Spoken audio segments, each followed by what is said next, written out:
가슴이 아프더라고요. 예, 그래서 한번 영화도 봤지만은 실제로 그 가서 한번 박사도 하고 한번 그 광경을 보고 싶었어. 신청한 거예요.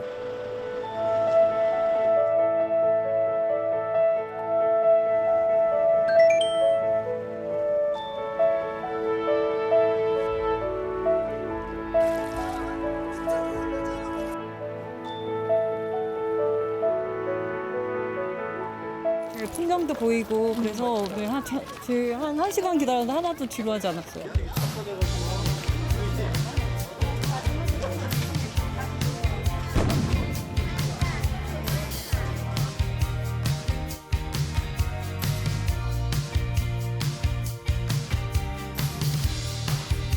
영화가 끝나고 나면 그것과 연계된 활동을 통해서 또 다른 문화적인 체험으로 연결된다. 네, 그래서 뭐 이제 살목지를 보고 나서도 바로 한밤중에 이제 살목지를 내비게이션에 찍어서 이제 운전해서 간다든가 어떤 이런 영화도 이제는 그런 체험에 대한 부분을 고려하고 만들어져야 되는 그런 시점이 된 것 같습니다.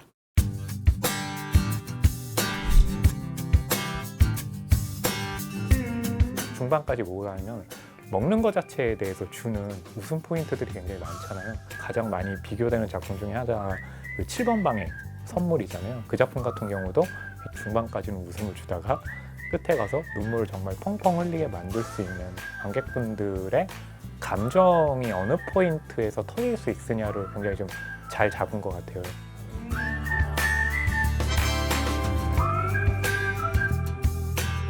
천만이 될 거라고 상상을 못했기 때문에 네. 왜냐면 그때가 이제 그 예매율도 워낙 안 좋았어요. 저희가 워낙 안 좋아서 아, 그리고 개봉 첫날 스코어도 제가 예상했던 거의 반이었거든요. 네. 아. 또 망하는구나. 아, 손익분기점 넘기가 너무 힘들겠다.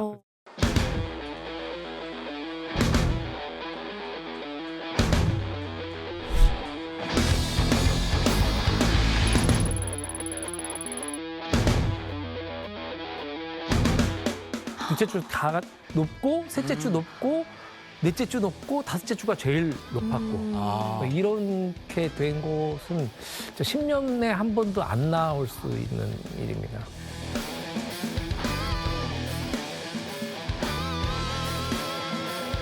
천만이 된다는 건 사실 흥행의 그 현상이라기보다는 사회적인 현상이거든요. 왜냐하면 한국 국민 5명 중에 1명이 이제 봤다는 이야기잖아요. 그렇게 됐을 때는 영화 외적인 흥행 요소들이 굉장히 좀 개입하게 돼요. 뭐 대통령 부부가 관람했다던가 뭐 이런 방식대로. 최근에 인터넷 문화라는 게 뭐가 하나 딱 뜨면 다 그쪽으로 쏠리거든요. 예를 들어서 최근에 두쫑쿠 열풍 같은 것도 이게 그렇게 터질 일인가. 그러니까 한 번 터지면 굉장히 크게 터지는 거예요.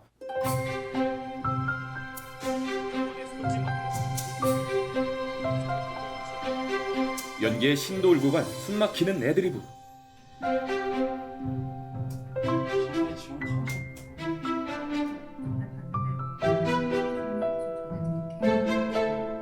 내가 정말 믿을 만한 이야기를 해줄 수 있는 사람한테 이 작품의 가치를 전달을 받고 설득이 돼서 가는 과정. 막상 갔는데 영화관에 안에서 봤는데 재미가 없어. 그럼 화가 엄청 나거든요. 영화를 선택하는 과정이 이렇게 굉장히 폐쇄적이어서 뭔가 사람들에게 선택권이 없던 정보의 비대칭이라고 표현하죠. 비대칭에서 완전 대칭적으로 지금 바뀐 것 같아요.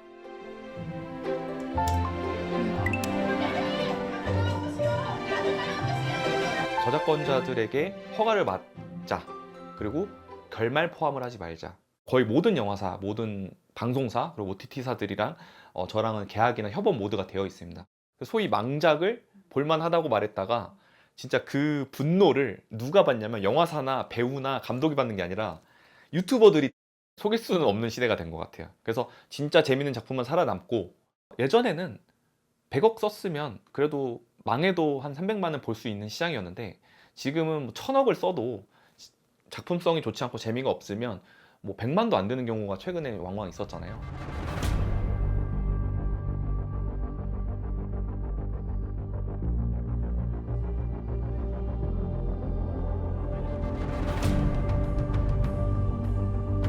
극장은 이제 잘 되는 영화가 있으면 돈을 벌기 위해서 그걸 다 틀어야 되잖아요. 지금 어려우니까 손해를 줄이기 위해서라도 좋은 영화가 한번 나오면 빨리 1000만을 넘겨야 되잖아요.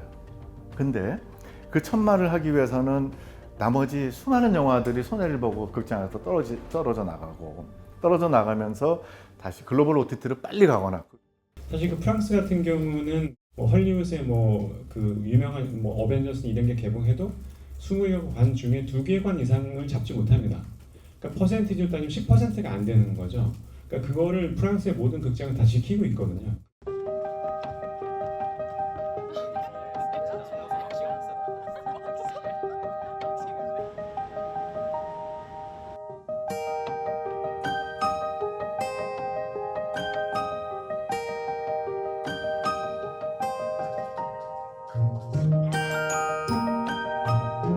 대학생들이 운영을 하는 거다 보니까 재정적으로 좀 진짜 빠듯하긴 하거든요. 근데 이제 막 지원 사업도 엄청 찾아보고 우리 돈 벌려고 하는 거 아니니까 우리 진짜 영화 많이 알리고 싶고 이런 자리 만들고 싶어서 하는 거니까 독립영화 감독님들 오시면 보통 본업도 있으세요. 그래서 영화를 찍으려면 돈이 필요하니까 돈을 벌고 단편 영화 만들어서 이렇게 상영하고 힘을 얻고 가셨다고 하니까 그 힘 입어서 도전을 계속 하셨으면 좋겠는 거죠. 영화를 만드는 거에.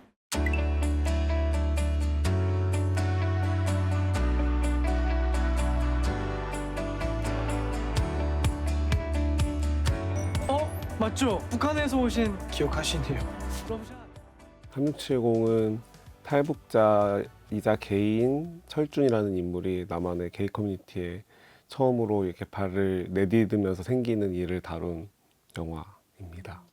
네, 애초에 구상할 때부터 이거는 독립영화로 해야 또 저에게 완전한 창작의 자유가 보장이 돼야 제가 원하는 대로 만들 수 있겠다.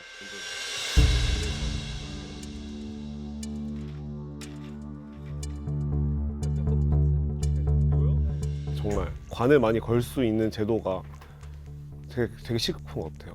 사실 저만 해도 그래도 꽤 잘 된 편이어서 전국에 70개 정도에서 시작을 했는데 1, 2주만 지나면 다 많이 닫게 되고 시간대도 별로 안 좋고 20개, 30개에서 시작하는 그런 영화들도 많거든요. 그러면 사실 영화를 찾아볼 수도 없고 그냥 정말 아는 사람만 가서 볼 수밖에 없는 그런 구조인데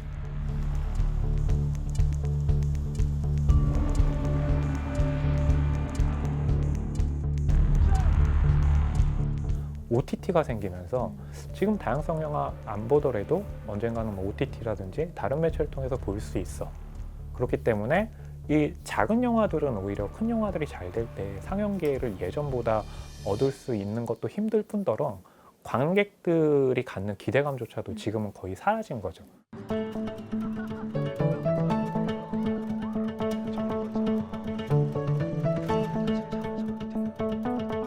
대형 제작사들 한두 개를 빼놓고는 나머지 생태계는 다 사라질 수 있다. 조용히. 지금 이미 그러고 있고. 큰 영화가 한두 개 잘 되면 그 비슷한 영화들 외에는 잘 사람들이 관심을 투자 영역에서도 안 하려고 하거든요. 그렇게 하지 말고 좀 더 새로운 배우, 새로운 창작자, 새로운 이야기를 만들어서 관객과 만날 수 있는 기회들을 계속 열어줘야 된다고 생각을 합니다.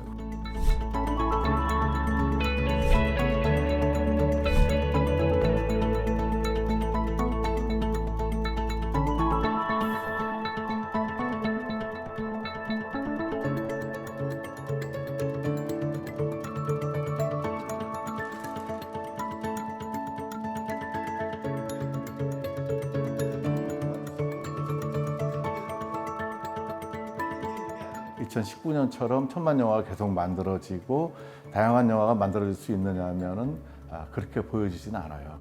작년 같은 경우 제가 볼 때 엄청나게 좋은 영화들이 만들어졌어요. 뭐 세계의 주인, 사람과 고기 이런 영화들은 우리가 아마 칸느나 베니스를 발견을 못해서 그렇지 지금 전 세계에서 가장 훌륭한 수준입니다. 그런데 관객이 10,000명, 20,000명밖에 안 들어요. 그런 면에서 그동안 우리가 해온 모든 전략과 정책은 특히 위기에 처한 영화 영상 산업을 되살리고 경쟁력을 회복시키기 위해서 다양한 정책적 수단을 더 과감하게 집행하도록 하겠습니다.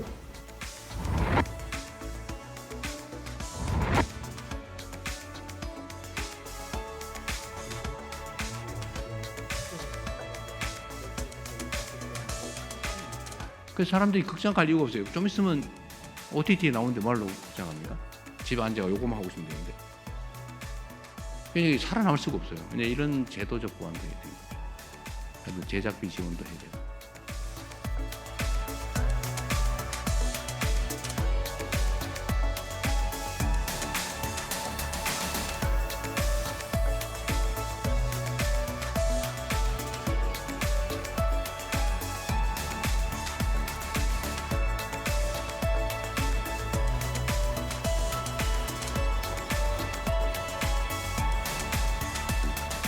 일단 극장에 다양한 영화가 걸려 있어야 돼요. 예. 그래야지 홀드백 기간을 지키더라도 사람들이 이번 달에 영화를 봤는데 좀 다음 주에 왔더니 영화 똑같네. 그 다음 주에 왔는데도 영화 똑같네. 그럼 다시 극장에 오지 말라는 얘기를 하는 거랑 좀 같은 얘기일 수 있어서